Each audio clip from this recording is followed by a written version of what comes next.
The opinions and statements expressed in the following program do not necessarily reflect those of WWDB, its staff, or management. All right, ladies and gentlemen around the Delaware Valley, welcome to Sidebar with Eric Zajac.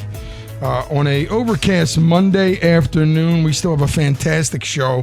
A lot going on. We're sponsored by Weinman Pain and Wellness, serious doctors for serious injuries. I'm your co-host, Joe Doherty. We got a great show. Our guest today is Martin Rubenstein, managing partner of Levy Baldante Finney and Rubenstein. And, we have the opportunity to bring on the top legal minds in the city of Philadelphia and the best attorneys. And so it's a pleasure, Marty, to have you on the show. How are you today? Great, and thanks for having me. Appreciate it. It's great to have you. If you would, tell our listeners a little bit about yourself and the firm. All right. So, born and raised Philadelphia, educated Philadelphia. I've been in practice for over 35 years. I've always represented people who've been injured, always on that side. Most of my practice initially were people injured, whether it was car accidents or fall down or medical malpractice. The last 20 years, I've had an opportunity to specialize on behalf of people who've been injured by unsafe medications, unsafe medical devices. And then the last 5 years, a lot of emphasis, we represent a number of players in the NFL concussion class action settlement. And also even more recently, we represent incredible number of people who were victims of clergy abuse. Really? Philadelphia Diocese, Pittsburgh, wow. Harrisburg, Scranton, Erie, and in New Jersey. Wow.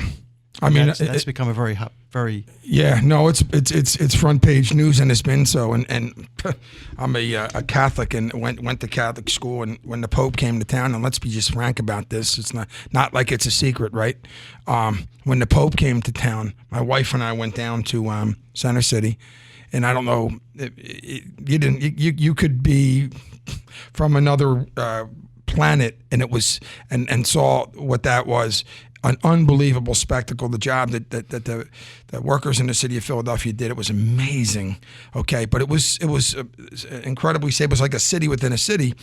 But I say that because as a Catholic, and I'm not really a practicing Catholic, but one of the elephants in the room was the clergy abuse. Okay, and as somebody who grew up in that system, and thank God I was not exposed to that situation. I mean, I passed the altar boy test, but they wouldn't let me become one. I guess I was too hyper.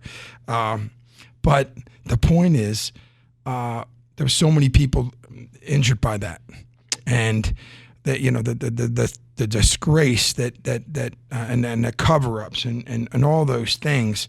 When the Pope brought it up, at least talked about it. It was important. For me, and I know a lot of other people, because ignoring it would have been just an absolute outrage. I know you guys handle a lot of different types of cases, and I was fully prepared to talk about product liability, but that and the NFL, those are both front page type situations. I'd like to kind of, if you don't mind, would you mind if I just kind of kept it talking about the clergy situation? That's fine, sure. Because there are people out there that may be, still are, have had things happen to them and just have not come forward. And I say that because obviously they're, it's such a painful situation. But why and how did the church keep that covered up for so long? Why did justice take so long? This is probably over a century of cover up. Wow. I mean, this goes back. There was knowledge clearly that before the 50s about what was happening, and the problem was once a parish learned about a priest doing something that wasn't appropriate. As it worked its way up the ladder, the mantra was protect the church. And what that meant was finding ways at times to deal with the victims, You have to understand, though, that many victims, most victims, particularly you're talking about a population largely of men, probably 95%, Sure. older boys. They were afraid to tell their parents. And who would, when you're 8, 9, 10, 11, 12 years old, who was the first person you logically would tell? But people were confused. And one of the things that has really surprised me in the beginning when I met a lot of the victims, first, people were afraid to tell their parents because the parents didn't want to believe it. And frequently, the victims themselves were punished. I mean, one of the first gentlemen who I met was a local guy, nice guy, about my age. And he described standing in a line every morning, and this particular priest would come through, and he would literally stick his hand under their gown each morning and grab them. Yeah. And one day, he'd had enough. And as the priest came by to stick his hand under it, he was 12 years old, he slapped it. And when that happened, he was told, "You're fresh." When that child's father came by to pick him up at the end of the day, the father punished him. He was admonished by the priest, and your son's fresh. And so you had, one, the fear that people wouldn't believe you. Second, you've got young people who have no idea about sexuality. Right. And this is another one that came up early. A gentleman who said to me, "I didn't know how I was supposed to feel." In other words, these are people who didn't know what their sexuality was. Were they straight? Were they didn't even think about being potentially gay. Was it gay. normal for that to happen? Was it normal for them to feel the way that they did? Yeah.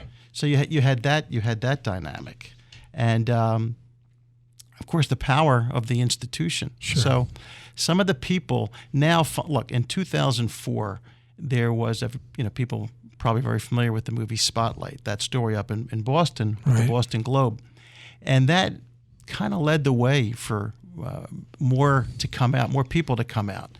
What really broke it more locally was Attorney General Shapiro's grand jury investigation in 2018. When that happened and people saw how many of the clergy were involved and people were identified, many were emboldened to come out. Now, ultimately, of course, what happens is there's a question about, well, how are these victims going to be compensated or taken care of? And there's different programs for that. So, for example, in Pennsylvania, most of the victims are people who are way, way past any statute of limitations. Gone. By the way, I mean, why would there even be a statute of limitations with this? It's crazy. Well, there's a statute of limitations for everything. Right. For whether it's criminal or civil, and each state is different. So, for example... But murder's not, in other words, for the most part, murder... So I would consider this as bad, not quite as bad as murder, but right under. But that's. Well, when it comes to certain crimes, again, my practice is civil, but the same conduct that can give rise to a civil matter frequently also gives rise to a criminal matter. Sure. The statute of limitations to be prosecuted for something, in many cases, is either a lot longer, and sometimes it's uncapped, meaning there is no statute of limitations. Sure. But for civil claims, there is always a deadline. Now, there's different exceptions to the statute of limitations that would enable someone who has a claim, but it's late, to try to file it later. So, for example, New Jersey in May of this year passed a new law, and their law basically provides that people who were abused, whose statute of limitations has expired, have a 2-year window within which to file the lawsuit. So we have the ability to, and we've filed several dozen lawsuits in New Jersey already. Now, in Pennsylvania, the same type of legislation was let's say pushed in the House. It got through, but in the Senate it got somewhat stalled. And what we have is this delay situation where nothing was passed. And there's constitutional issues whenever there's legislation that's proposed that provides rights to someone. The other side of the coin is, and it's usually the insurance companies, taking their position, well, you're now reinstituting liabilities for us that we didn't plan for, that we didn't have a chance to buy coverage for. So on that side, it's a due process type argument. The legislature's position was this is something that needs to go through a constitutional amendment process. which really means it's going to take several years before we have that kind of justice in Does Pennsylvania. that affect the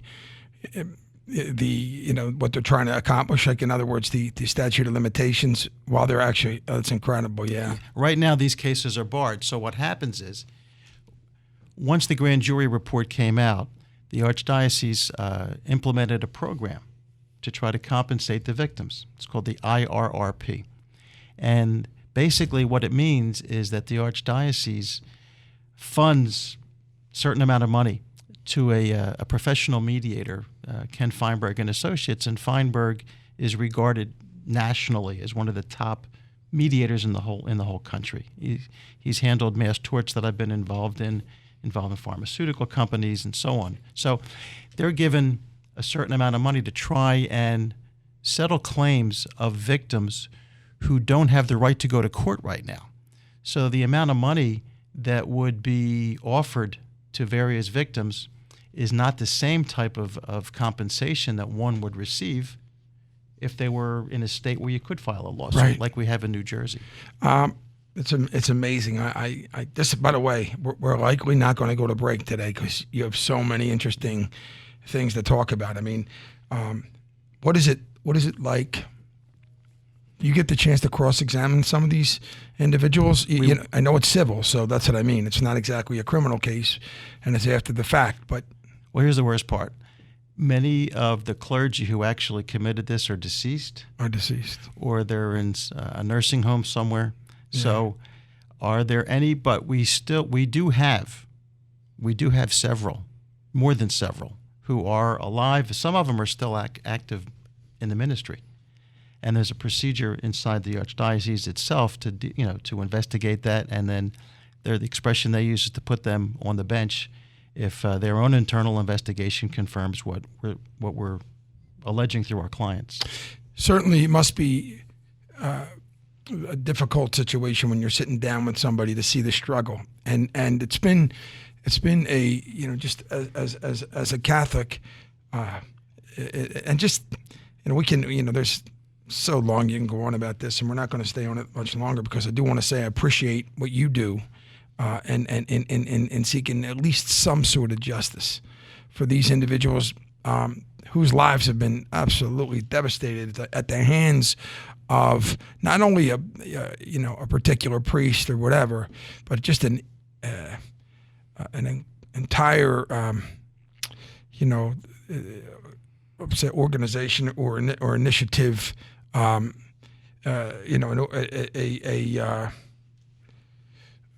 entire church, and as a regular person, as a Catholic, I just still to this day, modernizing it and letting and allowing priests to be married, or not making it such a ground for pedophiles to go and seek refuge and have power over kids. I remember when I was a kid, it's funny because if the teacher would have yelled at me or whatever, if I or whatever, my dad was old school dad, so he I was the one who was going to get my butt kicked. But couldn't imagine something like that. So no question. I just want to interject one thing about this though, and that is, while what's happening right now with the clergy is horrific, and the fact that really, the curtain's been pulled back and everybody sees what's happening, it's not limited to the clergy.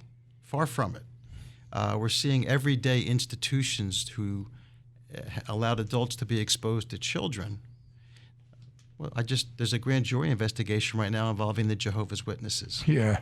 The Boy Scouts are defendants in many lawsuits. No doubt.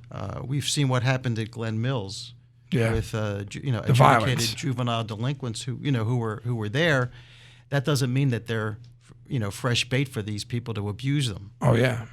But not just in these situations. We've also got physicians who were exposed to young women, gynecologists. We're watching one right now. I'm sure many people may not know, but in University of Southern California, there was a gynecologist who, through the system, he had students coming to him for years and years. Oh, it's like the gymnasium coach at Michigan State. In Michigan State. Yeah. Well, there's another one that's actually brewing right now, and I really can't discuss the details of it. But what we're finding is that this is finally coming out, and these people who are able to get away from it, there's clearly a sickness with these people who are doing it. And the institutions that are allowing exposure and access to these children. I mean, Jerry Sandusky.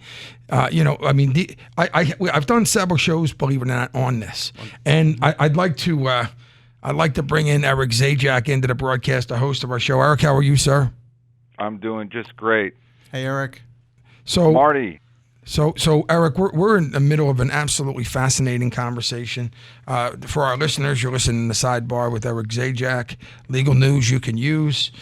Sponsored by Weinman Pain and Wellness, Serious Doctors for Serious Injuries. Eric's guest is Martin Rubenstein, managing partner at Levy Baldante Finney and Rubenstein.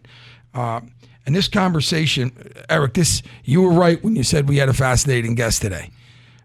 This is. Man, it's an impactful show, and we're talking about individuals. We're talking about the clergy cases that Martin and the firm handle, and we haven't, and that's where we're at right now. We haven't gotten to the NFL yet, or the personal injury and product liability yet, but certainly an impactful show, Eric. Yeah, I've had the pleasure of knowing Marty for many, many years. He said he beat you in tennis many times. That's just, but we kept that low. That's just not something we're going to bring out, but I'm still waiting for that victory. Really? Yeah, that's the truth. All right. Well, we'll talk Eric about knows that. Eric knows that. Hey, go ahead, Eric. No, but Marty's he's very modest. Marty's been a leader with the Philadelphia trial lawyers for many, many years, and has been on the board of governors, and has contributed to the profession, but mostly, to this area of law.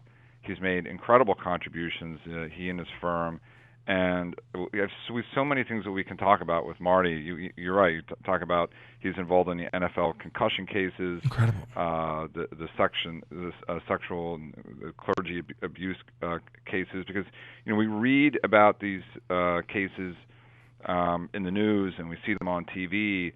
But our listeners really don't have an appreciation of just how difficult these cases can be to litigate. The mere accusation of abuse is not going to be enough to carry the day. And I'm hoping we can talk to Marty about the kind of obstacles that have to be overcome, and not just legal ones. Just practical obstacles in this very important area of representation. And that's why not all lawyers do it. I mean, that's why people go to the Marty Rubensteins, because they know how to prosecute these cases. Marty, talk about those issues that are, or like we were sort of touching on. Eric, the first thing I just thought of when you just made that comment was, the first is people coming forward and admitting to this. This is something, Eric, most of the clients we have right now, most of the victims we're representing are primarily men, sure, 40s, 50s, 60s, and 70s, some of them have had incredibly damaged lives, but many of them, just to deal with this, have just totally compartmentalized it and tried to hide it, put it in a box, and move on with life. Many of them never told their spouses. I was just going to say, probably never told their spouse or their children. So doesn't it make you wonder, Marty, maybe for every person who develops the courage and the strength to stand up and to speak out, how many are there who just can't do it?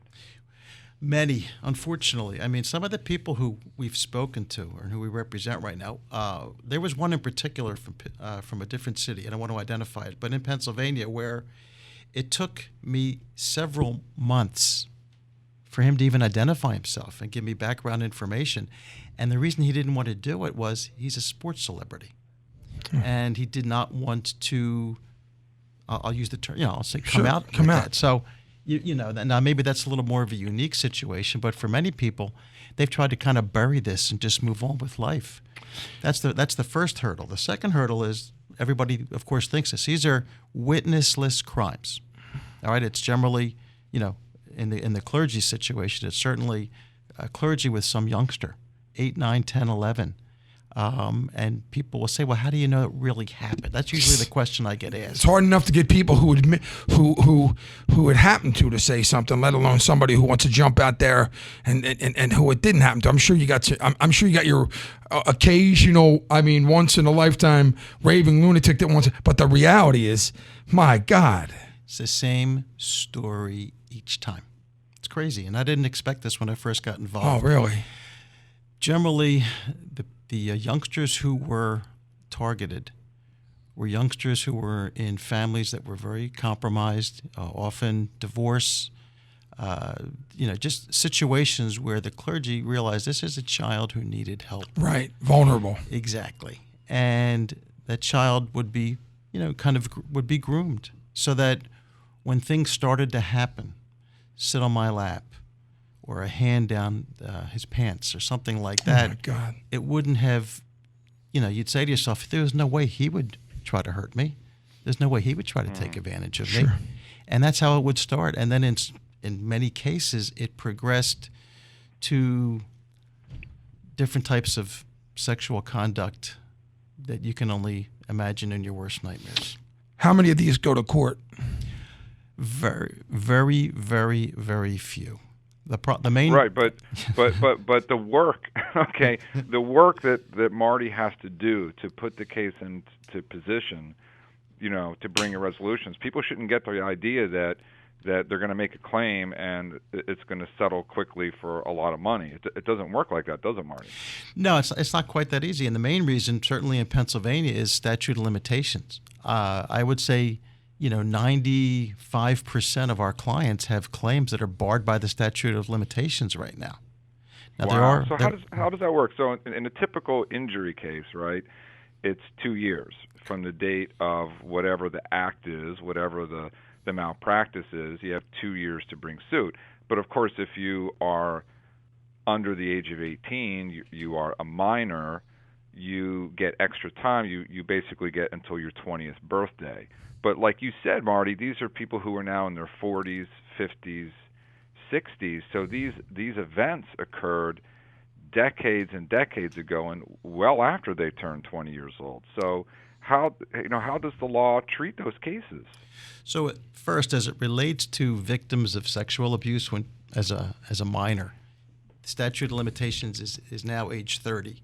So somebody who was under 18 when it occurred have until age 30. That still doesn't really cover most of the people who are contacting us. Overwhelming amount. So there was a case that was filed in Central PA 2 years ago after the grand jury report came out. And there was a woman named Renee Rice who'd been abused, and she'd been abused as a minor by a local clergy. When her case was filed, because it was past the statute of limitations, the case was dismissed by the trial court.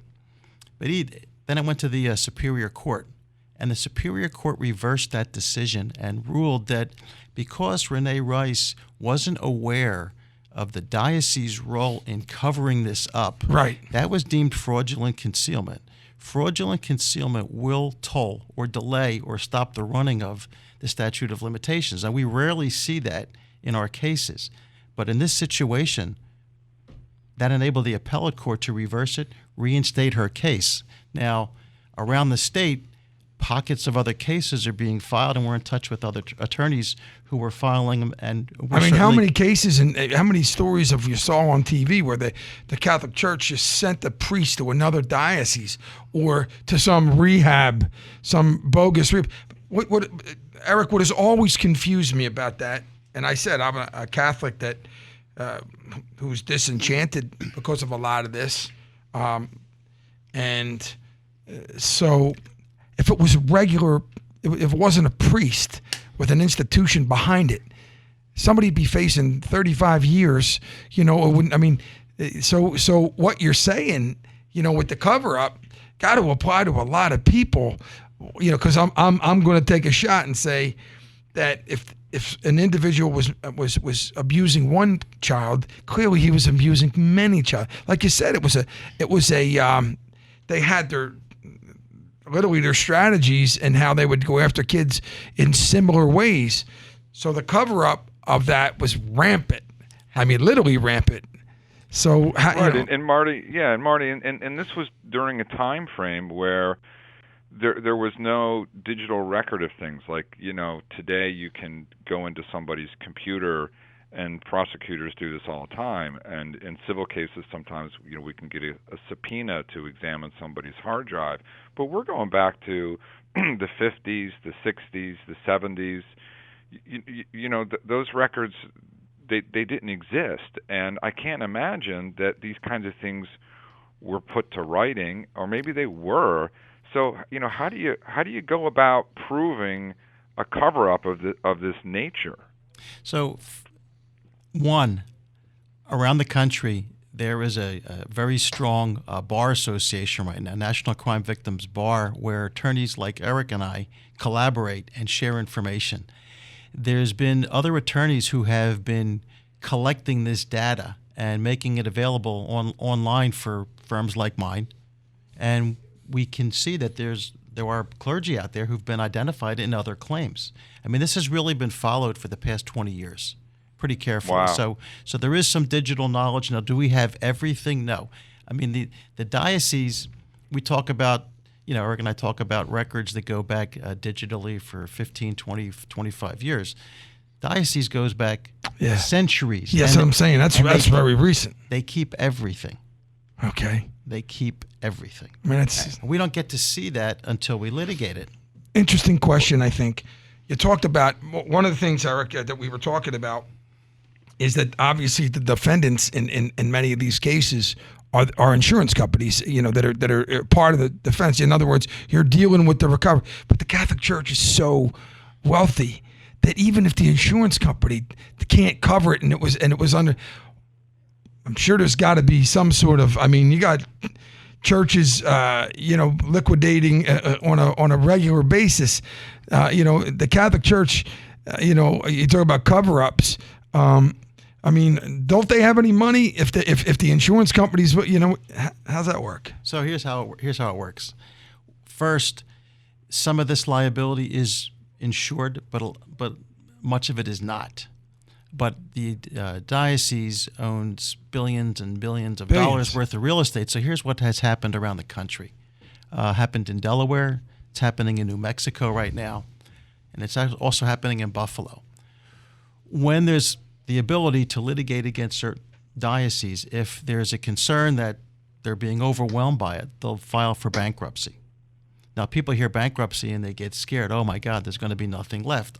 Ironically, in bankruptcy courts, they don't let debtors escape without total scrutiny of their assets. So one of the playbook strategies that's well known is that in certain dioceses, they will either try to understate assets, and I'll give you an example. This was just reported in Bloomsburg 3 weeks ago. In New Mexico, diocese filed for bankruptcy. Now, when they incorporated in 1950 this particular diocese, they were worth about $49 million. Okay? Now, when they filed for bankruptcy 60, 70 years later, they're worth $6 more million. Now, by any it doesn't sound like a bankruptcy type situation, right? They probably are worth $400 to $500 million. So how they evaluate their assets, things like that, where they transfers to different trusts or other third parties as a way of trying to conceal the assets. But in bankruptcy court, those bankruptcy judges don't let that happen. Were they aware of that before they filed? In other words, you figured after, there's no way to really hide this.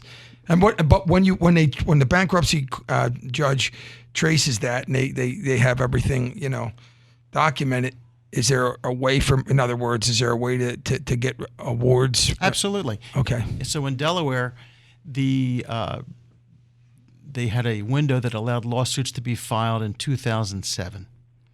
And in 2008, on the eve of the first trial, they filed for bankruptcy. So it was placed in bankruptcy court. Now, what was interesting was that there were only 115 victims, and yet in bankruptcy. Yeah, I know. It was only. Isn't that crazy? Yeah. It was Wilmington Diocese, but what happened was they were able to. The assets were worth about $112 million. So in bankruptcy court, and they appointed usually in bankruptcy, the creditors will appoint a committee. here, the committee was made up of the victims primarily, not the attorneys. That's awesome. Yeah, and they got it done. So here's a question, Marty. From the practical standpoint, you said that victims have until the age of 30 to bring a case. Has that always been true, or is that something that was passed in special recognition of these victims? It's not something that's totally new, but it is something that's somewhat new. This was passed maybe within the last 20 years, 15 years. Incredible. Yeah, but that still doesn't get it done. I mean, Eric, Jersey in May passed legislation allowing a window of 2 years for people who have barred claims to file lawsuits right now. When we're trying to get that done in Pennsylvania, it hasn't happened. I think the cover. What can we do? What can we do is the listeners. If you're a listener to the program, and you find out, okay, there's this, there are scores of people, scores of victims who have not had their day in court and can't get their day in court because just the passage of time and their age and dumb luck as far as that's concerned. What can they do to support getting our folks in Harrisburg to do something for them?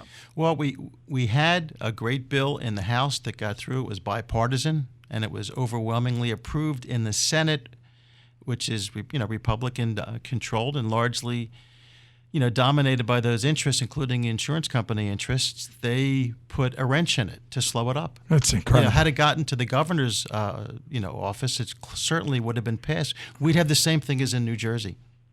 So there's got to be political pressure placed on your state senators. We need them.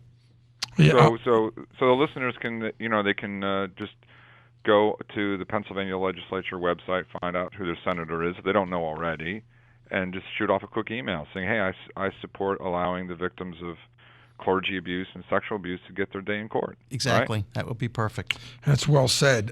What I'd like to do, first of all, we're going to segue into because this is a topic near and dear to anybody who's human, who's been a part of this, but also as a Catholic and somebody who's infuriated by this situation. Marty, I want to thank you and your firm for doing what you do, and doing the best you can to provide justice for individuals that, like you said, many of their lives have been destroyed and in silence. Just a very difficult thing. If anybody wants to get in touch with you, just in regards to that situation, get in touch with the firm. How would they get in touch? Our phone number is 1-800-601-1616, LevyBaldante.com, or they could contact Eric. Eric Zajac. We work on a number of cases together. Absolutely. Eric, what we're going to do is we're going to segue. Very hard to segue from such an impactful statement, but we're going to talk a little bit. If you would, we're going to talk about the NFL cases, but I don't want to I'd be remiss if I didn't talk about the entire scope of the firm and what you guys cover. If you would, just let our listeners know. Well, we've always represented victims, personal injury, whether it's defective products, medical negligence, medical devices, dangerous medications. I mean, I think for the past 20 years, that's mainly what I've focused on. Sure.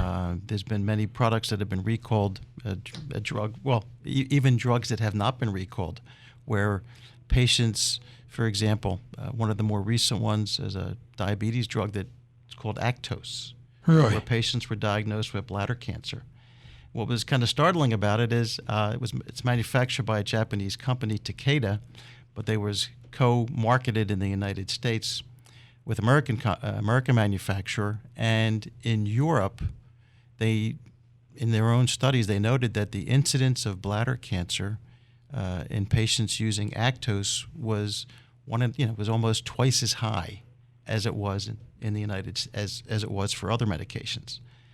They pulled it off the shelves there first, and then eventually here, we were able to get the label changed, which is through the Food and Drug Administration. Which, by the way, is incredible because you know what's going on, obviously, with Johnson & Johnson and the baby powder. Well, I know. The talcum powder. I know very well what's happened because we're involved in that litigation. There was a big verdict that just took place last week. And really? In fact, the local firm was heavily involved in it. So the issue with baby powder and Johnson & Johnson is this. It's a soft mineral course, it's a product that's been with us for a century. It's it's regarded as safety, placing it on your child. But women also, for freshness and hygiene, also would utilize it. And the mineral itself does get through the vaginal tract, and has been associated with two types of diseases. One, because it's a mineral, it's like an asbestos type. Asbestos, right. So there's a condition known as mesothelioma, which the naval workers who were exposed to asbestos pipe have been diagnosed with. It's what the Philadelphia the school system is going through right now.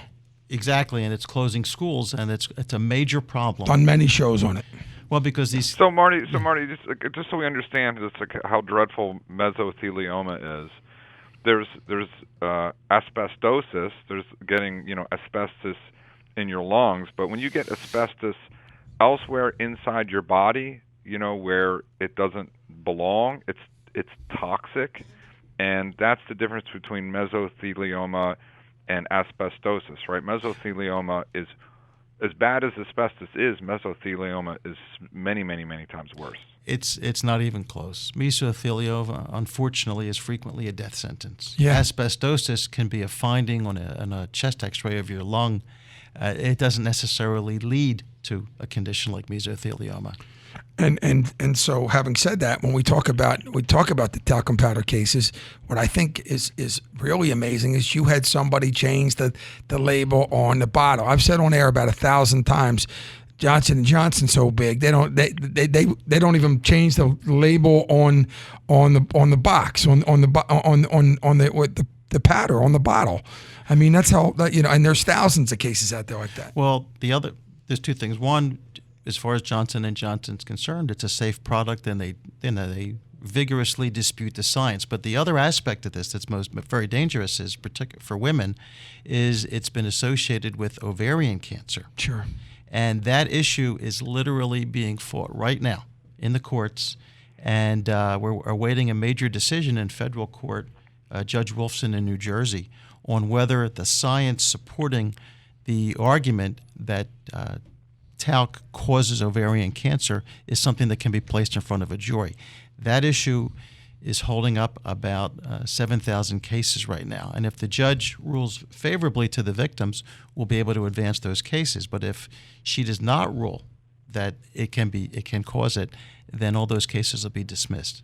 And obviously Johnson & Johnson's waiting for that situation, and they're going to... There's been a mini trial that took place this summer just on the science, and 18 expert witnesses, specialists from around the world for the plaintiff, 16 for Johnson & Johnson, thousands and thousands and thousands of pages of briefs filed, and local Philadelphia firms involved in leading that battle as well. I want to stay with the product liability line. The NFL. By the way, that's part 2. That's the next show, because this is there's too much important stuff here. But when you talk about product liability and defective products, and you represent individuals that are give us some ideas and of some important impacting cases that you've been a part of. Well, the most important ones I think I've been a part of are the ones where people have taken a medication that has been later learned to be dangerous. I mean, I think the one I had the opportunity to be a part of was the fen diet drug litigation. Right, I read about that. Which is landmark. I mean, this was who worries about weight loss? Not a guy like me, because I'm in such great shape, but maybe Eric. Handsome guy like you, Eric. Either that guy, no worries there. He's struggling, but let's move on. But sorry, but interestingly, and it was primarily for women. Sure. There was a drug. The component was called fenfluramine, and it was promoted as a weight loss drug, but nobody liked taking it because of the side effects. So it was mixed with another stimulant called phentermine, spelled a little differently. Sure. When patients took fenfluramine with phentermine, they could stay on the drug. It was like, who drinks rum straight? Nobody, but you mix it with Coke. Right. And what happened was a drug that maybe sold $1 million in revenue one year launched to be the biggest weight loss remedy in the entire country.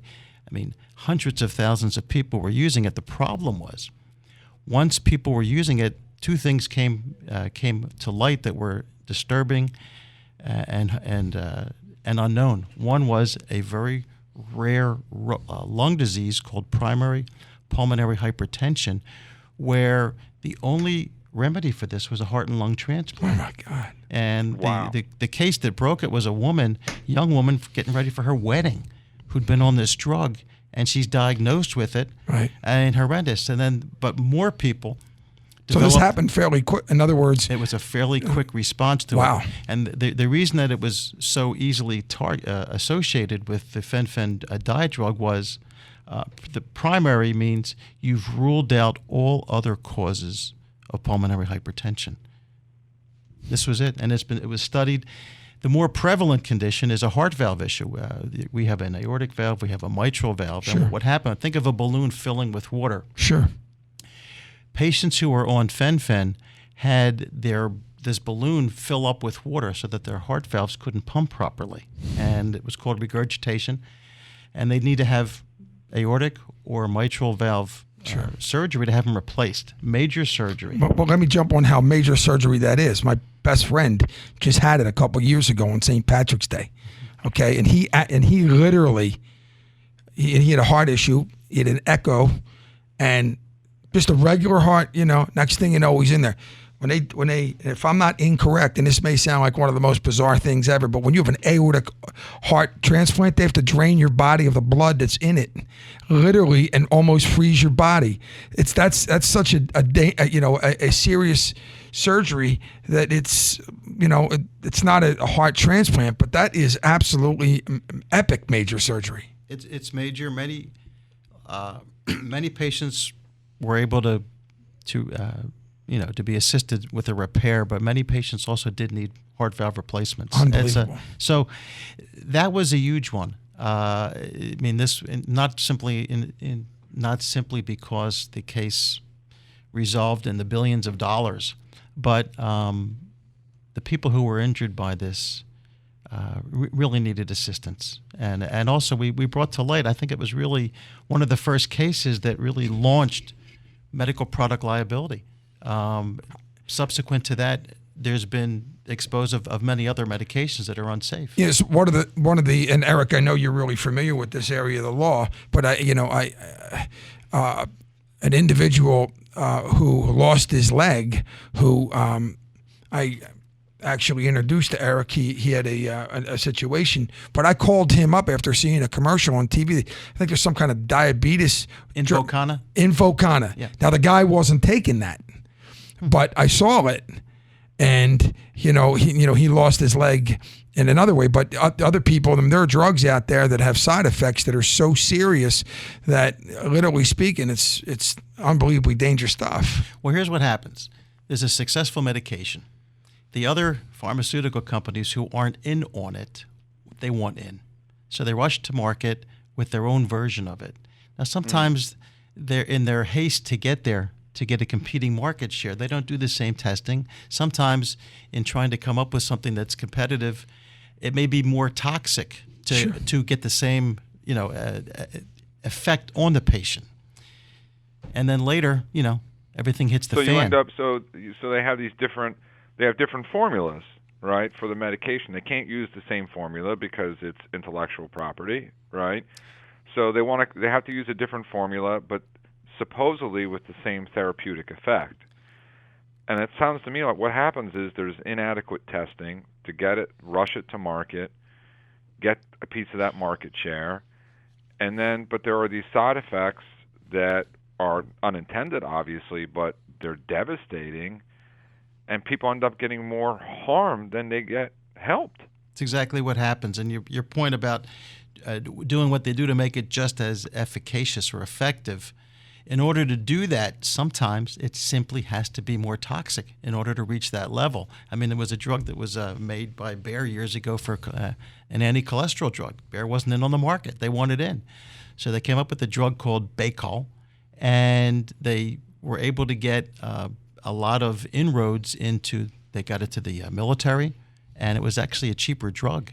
But the problem was it created a cardiac enzyme problem, a condition known as rhabdomyolysis, where muscle cells break off in the bloodstream, and you had patients who were hospitalized for weeks at a time with serious conditions or worse, and all because they wanted in and they were late player to the game.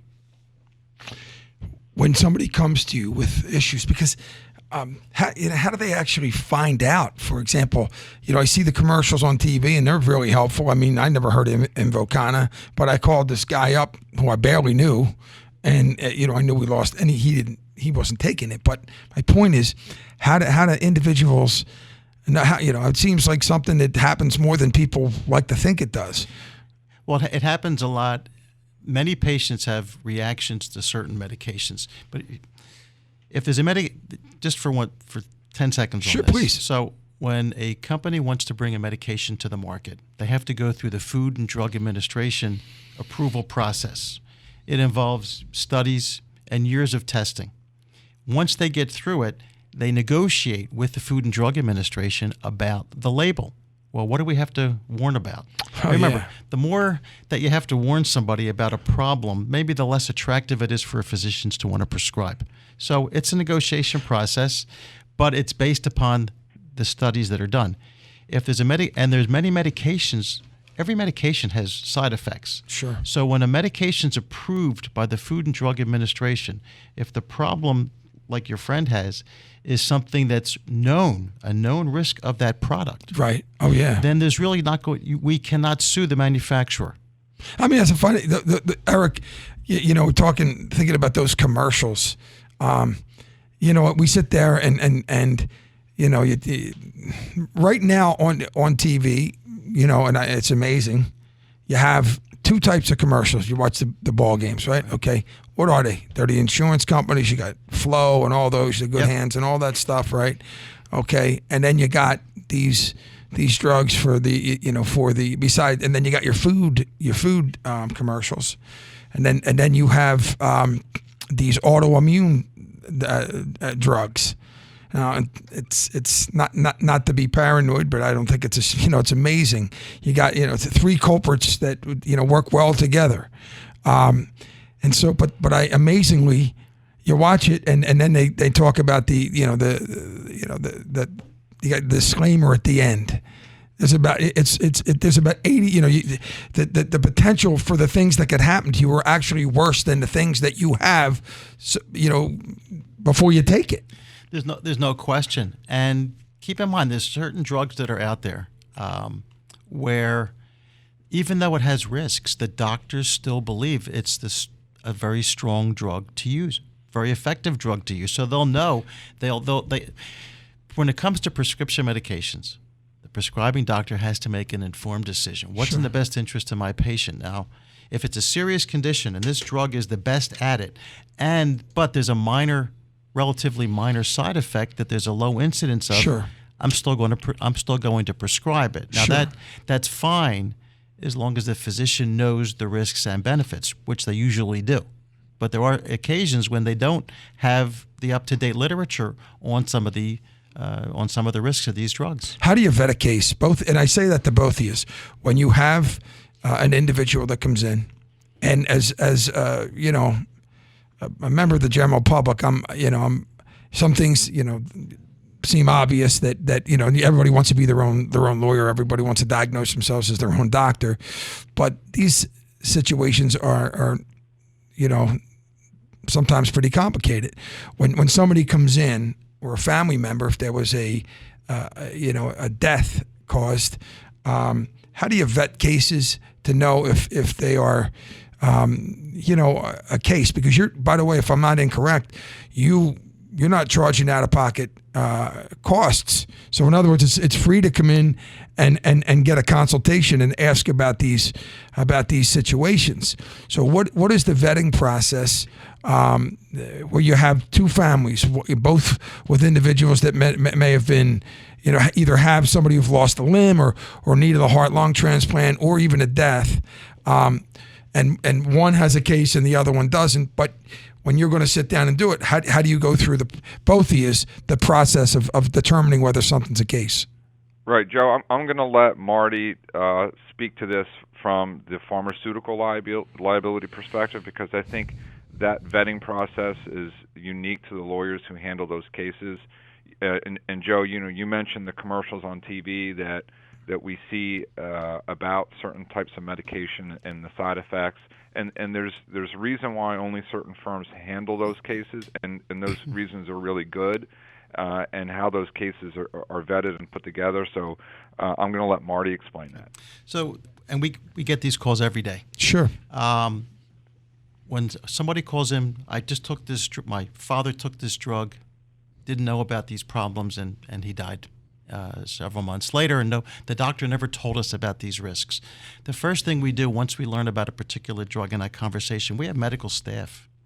We need that. I need people who can first do the research on that drug. What do we know about this drug? There's the FDA.gov, which is the Food and Drug Administration's website. There's a lot of literature through that, plus a number of other very, very authoritative online medical pharmaceutical resources that we can use just to get the history on this drug. That's number one. Number two, once we have that, then we study the label. What are the warnings involved? Is what happened to this poor gentleman something that was warned about? How well known was this? Then we get into another issue, which is this. Taking on a pharmaceutical company. Right. You talk about Goliath. This is like you're talking about multi-hundred billion dollar entities. It is impossible for one person to take it on alone. Sure. So we look to see if there's a problem with this drug. There should be other victims. Sure. Now, every once in a while, the group of victims isn't that large. Sometimes we find a couple hundred, but usually it's in the thousands.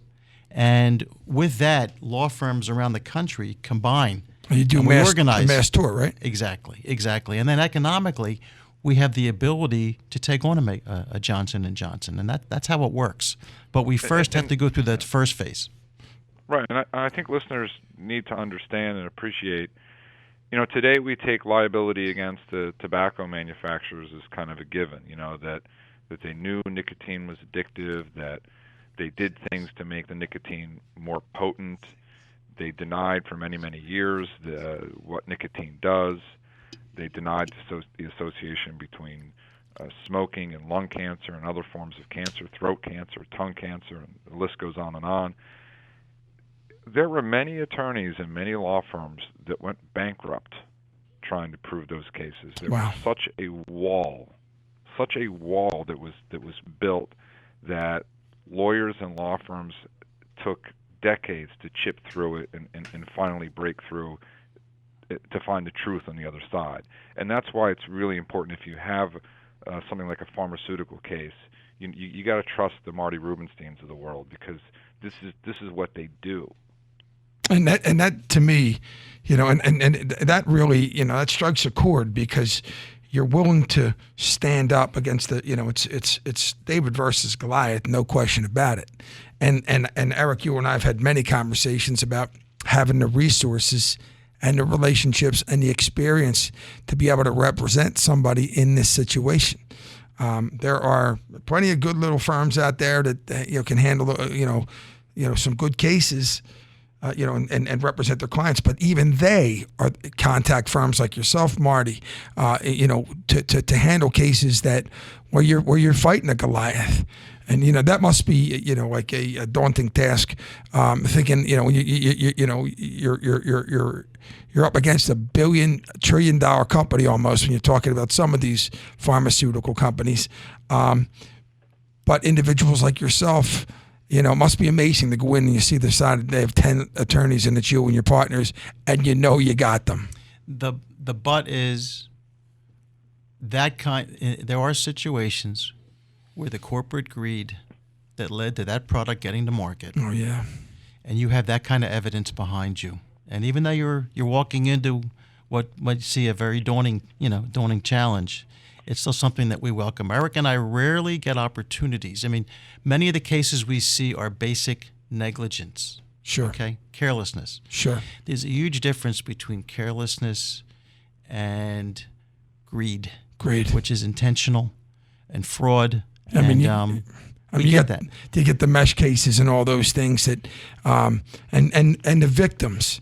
I mean, what I find amazing when I talk to, individuals like yourself, Marty, and Eric on a regular basis, is that when that phone rings, it's typically not good news, and you're dealing with somebody's life, and a sad story, and it takes somebody who is not only compassionate and cares, but also has the ability and the resources to be able to stand up for those people. And also, I say this many times, Eric and I've talked about the manner in which to handle the individual, the families. You're dealing with people whose lives have been destroyed in many cases. Went into the practice of law always wanting to stand up for the little guy. I know Eric is exactly the same way. The fact that I've been able to spend my career standing on behalf of people who really need the help and being able to do something to assist them and get them to a situation where they feel like they've been vindicated. That's incredible. It's tremendous. We have a couple minutes left. What do we got? We have 1 minute. If you will, Marty, the firm's website, contact information, where people who are in situations who need somebody just like you can contact you. It's pronounced LevyBaldante.com, and it's spelled www.LevyBaldante.com. And Eric, your contact information, if you will. Yeah, I'm at teamlawyers.com, and Marty, we didn't even get a chance to talk about the NFL concussion cases, so please come back and be our guest again. It would be my pleasure and privilege. Oh, yeah. Thank you for having me. Part 2 next month, Eric. I want to thank Eric Zajac, our host. You've been listening to Sidebar with Eric Zajac. Our guest has been Marty Rubenstein, managing partner of Levy Baldante Finney and Rubenstein. Just a fantastic firm and a great segment, Marty. I want to thank you so much for being our guest. Thank you so much for having me. It's been our pleasure. For our sponsor, Weineman Pain and Wellness, serious doctors for serious injuries, and for Eric Zajac, I'm Joe Doherty. Thanks everybody for listening.